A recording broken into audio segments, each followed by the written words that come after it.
Hello everyone, in this video let us talk about logging time using org mode. Now I use org mode for planning my work, and I think I covered one topic. I did cover this topic of logging time using org mode, and I do it for a couple of reasons. Number one, I mean, let me first start by explaining how I work. So I normally have things that I need to do on a specific day, and I plan those things with a date and a time. So for example, right now I'm making this video, and of course right now I am looking at this agenda which is telling me that Ravi, right now you're supposed to make a video on org mode, because every day I block half an hour of my time to make a couple of videos, or maybe one video. So starting from 5 o'clock till 6 o'clock I make couple of videos, or whatever, or maybe 3 or 4 videos if I can. It depends on my mood, it depends on my energy level, but I make sure that I have those tasks listed here. And if you watched my video where I talked about how to clone the activities, I basically have a clone of this particular task which is called as Thursday org mode video. So whenever I'm looking at my agenda, I know exactly what I have to do starting from 4 o'clock in the morning. Now, I need this view because I prefer org mode telling me that Ravi, you have to work on these activities, and you need to do these activities for sure. So when I look at my agenda, I also feel good about marking them as done. So when I mark the items, or when I'm basically working on the activity, so let us say right now I'm working on this particular task.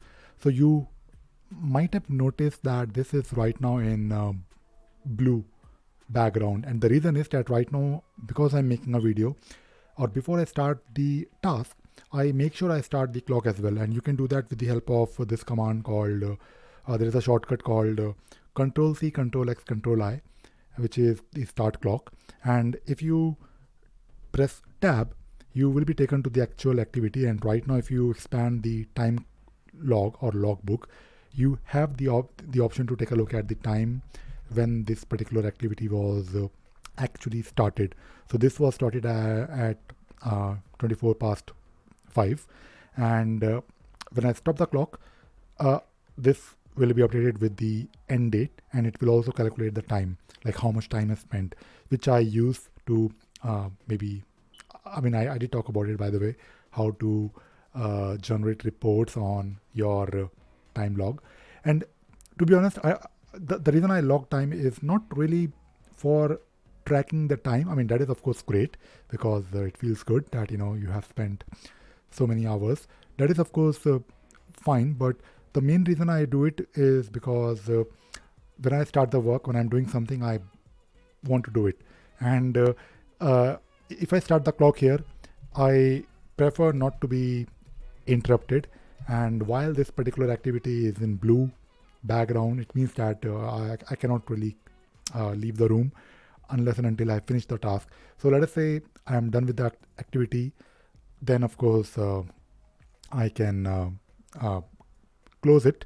I can mark this as done, and the moment I mark this activity as done, if I press P here, it will do two things. It will mark the activity as done, and it will also insert this end date in the clock. So basically right now it says here that I have been working on this activity for 7 minutes, which is not really a lot.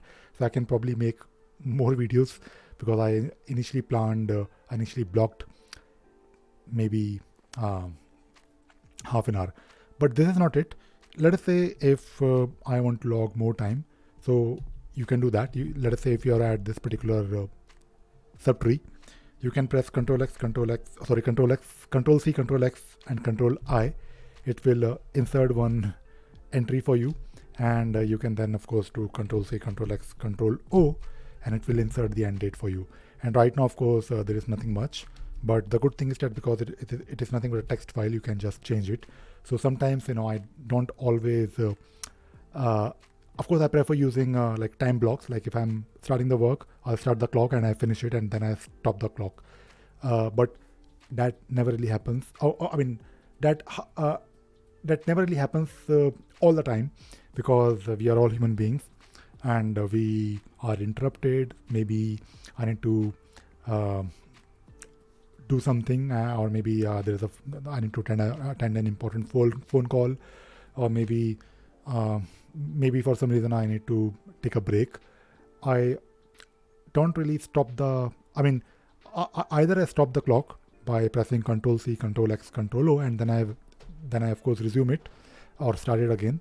But in this particular case, if you ever have to insert the entries yourself, let us say you forgot earlier to start the clock, that can happen. So you can basically make sure that you do Control C, Control X, Control I, and Control C, Control X, Control O.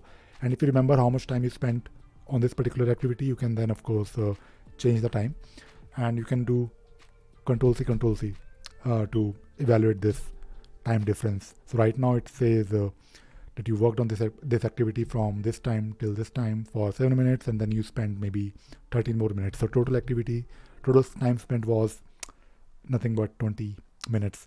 And of course, I do that while I'm within my agenda. And this is of course great, because I can do this from my agenda view, and of course it can modify the actual file where that particular entry is there.